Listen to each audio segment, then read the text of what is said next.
How are you doing? Thanks for joining us. My name is Ralph. I'm the creative director on Forza Horizon 2, and we are in Germany. We are at Gamescom in Cologne on the Xbox booth, and we are going to be showing you the demo that we normally only show to press behind closed doors, but today we are doing it live on Twitch for you guys, so I hope you enjoy it. There's a lot of really cool stuff that the team back at Playground in the UK have been working on really hard all summer long. Some stuff you have never seen before. We're going to be showing you new locations, new times of day, new features. So why don't we just jump straight into it and start the demo.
The city of Nice. Let me talk to you about drivatars, because you will see drivatars driving around everywhere in the open world. The drivatars you'll be seeing in this demo are primarily the drivatars of people back at Playground Games. So as well as changing the racing experience, and for my money, drivatars in Forza 5 really changed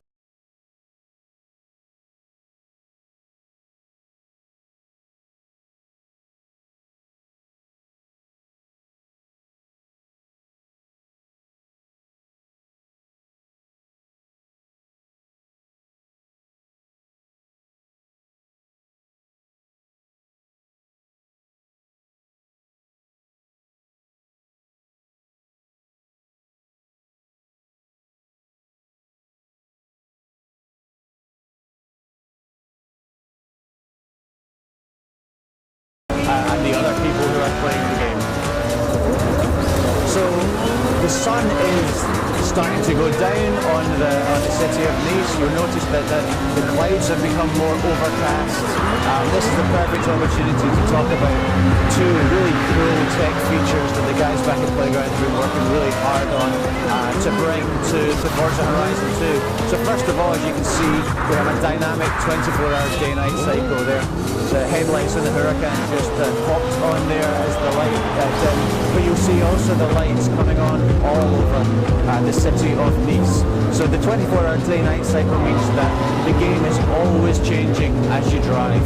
You know, you can drive a road 10 different times and you'll get a different experience every time, because the passage of time and the time of day is always changing. And it's always changing as well because we're introducing dynamic weather. to the Forza series for the very first time. Really excited to be bringing that tech to the Xbox One version of Horizon 2. So as you can see, we're combining really lovely visuals from the time of day, sunsets, the twinkling of all the street lights, the dynamic lights of your headlights, with the changing weather conditions as well. So the system we've created is really incredibly sophisticated. We actually model all the particles in the atmosphere, which changes the way light comes from the sun or the moon down through the atmosphere. It changes the way the clouds form. And when rain starts, and that's going to happen in this next event that we're going to take part in, you get some really cool effects. The puddles are modelled realistically. You'll see water beading on the car. You'll see the windscreen wipers come on automatically. And this race we're going into is one we haven't shown before. We're changing from the Lamborghini Huracan, and Andy, our driver today, is going to be jumping into one of the other absolutely new to Forza Horizon 2 cars, the 2012 Local Motors Rally Fighter. So this race is in the extreme off-road bucket of Horizon 2. It just shows you the kind of experience I think you're going to be having in Forza Horizon 2 when it comes out later this year. Because one minute you'll be drifting a Lamborghini around the streets of the city of Nice. The next you're in a completely different class of car. This is one of the most durable extreme off-roaders in the game. And you're going to be racing away from the city, up a dirt path into the hills. And as you can see, it is pelting it down in Nice right now. You can see the windscreen wipers around full. You can see the spray that's being picked up by the cars in front.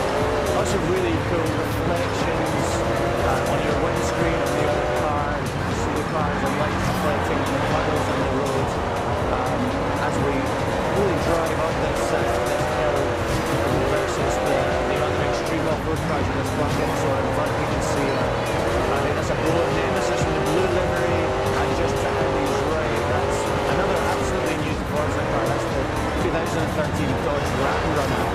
Again, a massive off-roader. The suspension in these cars is some of the most challenging that we've ever incorporated into Forza.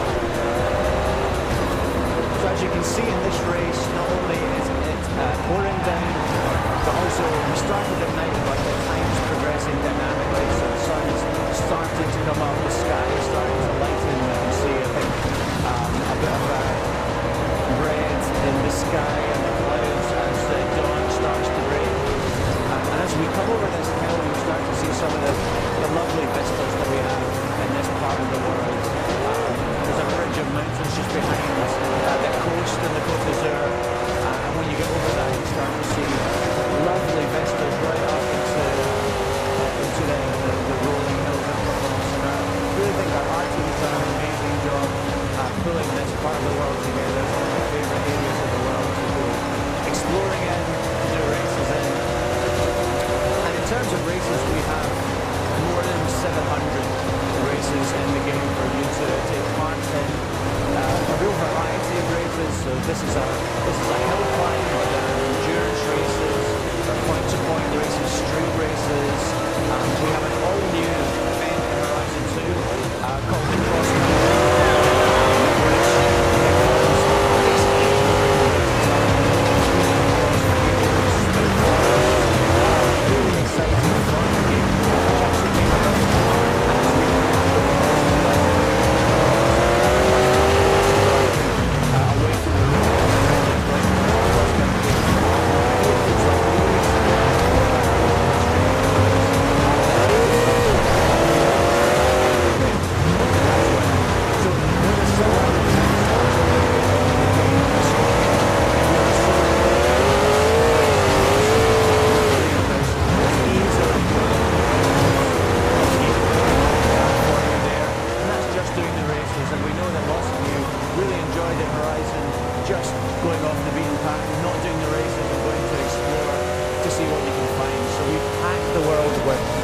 Hundreds of collectibles for you to find.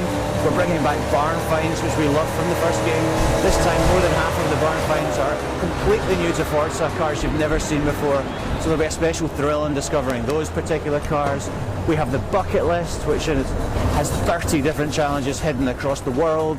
and we also have lots and lots of discoverables, lots of collectibles for you to find. So it really pays just to go off-road, to explore the world, and see what you can find. So Andy hasn't lost that race all day, and that time was no different. So as you can see, we're back in the world where we finished the race. Andy's still in the Rally Fighter. As it's lighter now, you get to see some of its really sleek lines. That 18-inch suspension travel on the rear of the car is some of the most sophisticated we've ever had in Forza. It absolutely eats up the hills and the undulations when you go off-road. So what I really want to talk to you now about is something that we're really excited about in Horizon 2. Right from the start of the project, we wanted to make this the most social game we could, because, you know, our influences are in the real world, our car culture, the festival culture, music culture. All these experiences in real life are, I guess, better enjoyed with friends. They are better experienced with people you know. And we believe Horizon 2 is no different. So we've really tried to create an incredibly long feature list to enable you to play the game with your friends in whatever way you see fit, in whatever way you feel comfortable.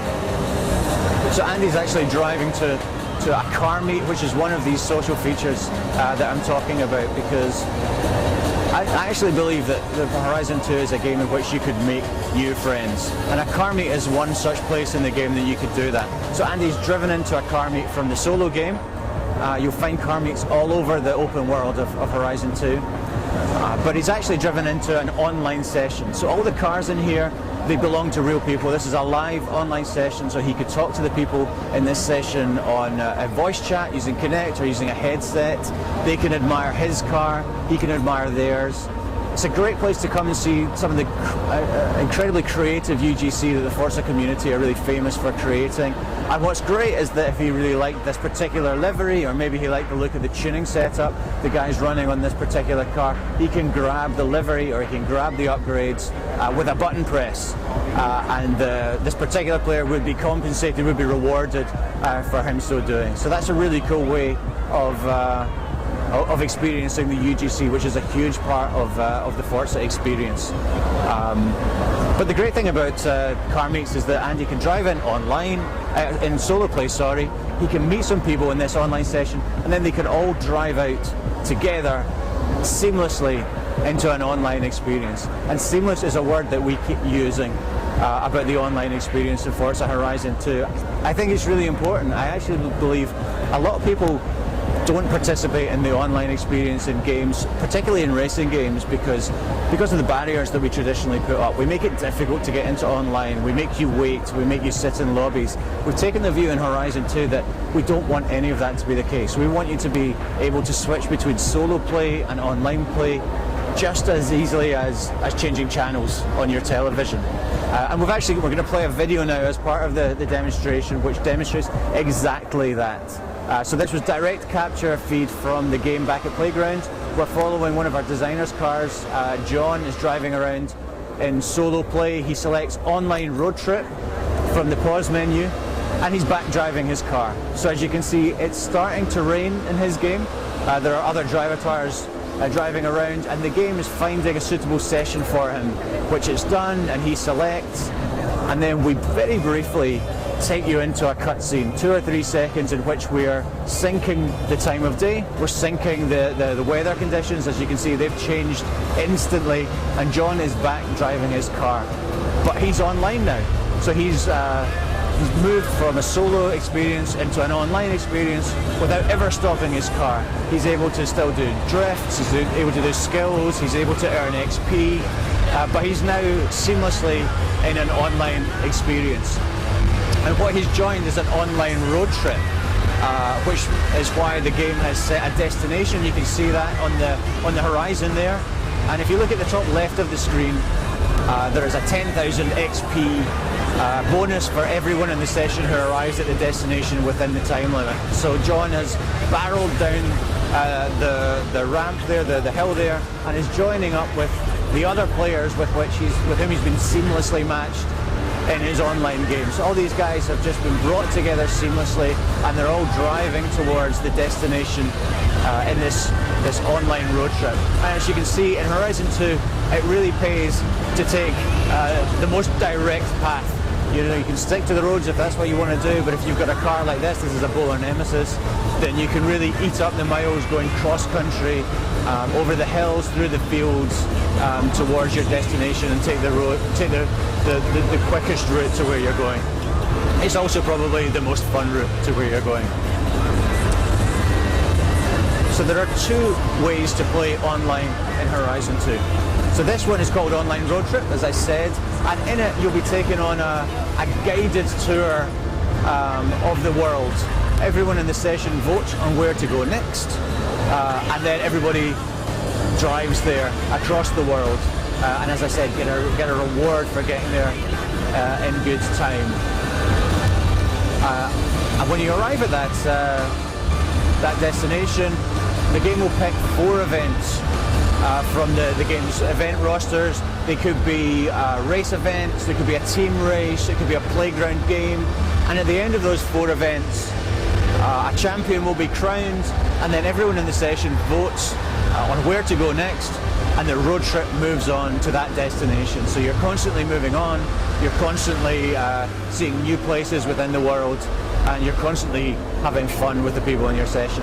Online free roam is actually completely different.